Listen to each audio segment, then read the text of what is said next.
Island chain, strategy, steps to checkmate China. Yung first island chain.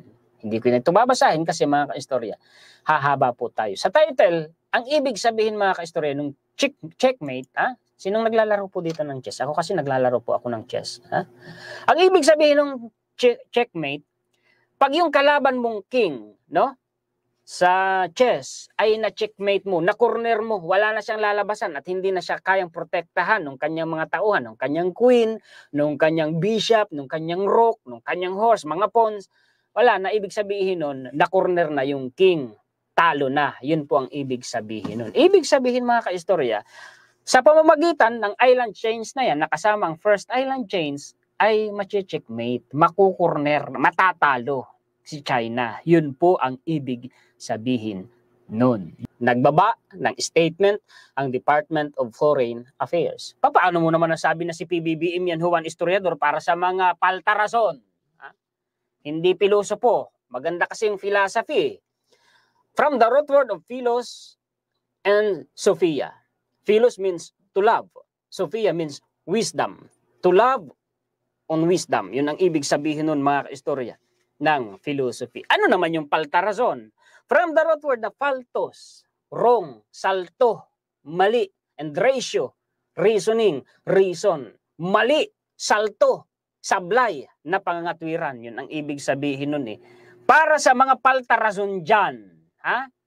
Natural, hindi magbababa ng statement ang Department of Foreign Affairs na hindi kagaya ng pulisiya at kagustuhan ng Pangulo. Natural yon, expected yon. Mga kaistorya, palakihin po natin. Ha? DFA. Nasa ano tayo? Ayan naman, no? Department of Foreign Affairs. Anong sabi? DFA statement on remarks of Chinese Foreign Ministry spokesperson. Baba natin. 17 March 2024. The 14 March 2024 statement of the spokesperson of the Foreign Ministry of China on the supposed historic rights and sweeping claims of China on the South China Sea is baseless and misleading. Sinuplak na naman ng administrasyon ni PBBM yung pang-aangkin ng China dyan sa South China Sea na kung saan yan yung tindas line eh. Na kung saan sa tindas line halos sakupin na yan ang Pilipinas. Preparasyon niya ni China. Mga kaistorya para tuluyan po nilang mawasak at makontrol ang first island chain. Palapit na lang, palapit.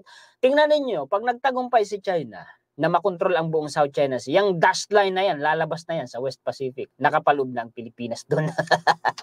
Wala bang ganon ang mangyari noon, mga kaistorya. Ano pang sabi dito? The Philippines has long had sovereignty and exercised administrative control over Bajo de Masinloc, as well as various features west of Palawan, which now form the Kalayaan Island Group. These features appeared and were clearly identified in the administrative maps of the Philippines during the Spanish colonial period, including the 1734 Murillo Velarde map of the Philippines. 1734. Samantalang, ipapakita ko rin sa inyo, na-imbento ng China yung kanilang 11 dash line, yun ang pinaka-original nun eh. 1940s. Samantalang tayo, 17th century pa lang, meron na po tayong mapa. Library of Congress. See? Online tayo, live tayo, nagsisearch tayo. Wala ditong edit-edit mga kaistorya, ha? Basahin ko. Palitin ko, masyadong malaki. A hydrographical and chronographical chart of the Philippine Islands. Basahin nga natin. Marunong ba akong magbasa ng Spanish? Subukan natin.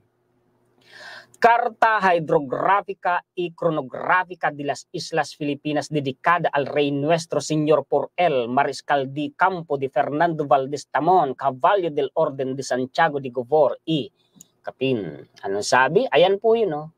View in large image. Ayan, no? Palakihin natin. Yan po yung Murillo Velarde map.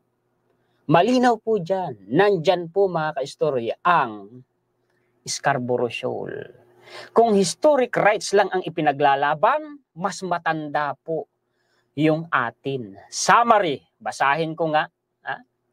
This magnificent map of the Philippine archipelago drawn by the Jesuit Father Pedro Murillo Velarde, 1696 to 1753 and published in Manila in 1734, is the first and most important scientific map of the Philippines. The Philippines were, at that time, a vital part of the Spanish Empire, and the map shows the maritime routes from Manila to Spain, into New Spain, Mexico, and other Spanish territory in the New World, with captions. In the upper margin stands a great cartouche, so on and so forth. Sabi ko na sa inyo lihitimo po ang mga sinasabi ni Juan Historiador, may mga matitibay po na basihan. Hindi tayo dito nag-iimbento lang, mga kaistorya. Kung ayaw pa rin maniwala, bahala siya. Takpan niya ang isip niya sa katotohanan. Basta tayo, sabi ko nga sa inyo, ang paninindigan natin dito, dun lang tayo sa tama at sa totoo. Hindi tayo nag-iimbento. Dahil lahat po ng pinapakita natin ditong referensya ay mga lihitimo at bunga ng masusi at malawakan po nating pagre-research. Hindi yung may narinig lang tayo, may nabasa lang tayo ng konti, uupo na tayo sa harap ng camera, gagawa na tayo ng... Hindi tayo ganun. Hindi ganun. Kasi ayaw po nating malaso ng isipan ng mga Pilipino. Ang gusto nating maiparating sa mga Pilipino ay katotohanan, yung may matuto ang mga Pilipino sa atin. Yung substantive ang ating content, yung makabuluhan. Hindi talaga aatras ang administrasyon ni PBBM. Kung kailan nag-originate po yung 9-dash line na yan ng China, anong sabi po dito? Ito ay historical facts and historical lies in the West Philippine Sea. See? Dami nating nare-research ano. Lopez Museum, Historical Facts and Historical Lies in the West Philippine Sea. Akala nung pati ito yung na-research natin. Anong sabi dito? China's 9-dash lines. Anong sabi dito? Ayan ha, pinakita yung 9-dash line ng China, no? Dati 11 yan, naging 9. Ngayon naging 10, no? So dito tayo.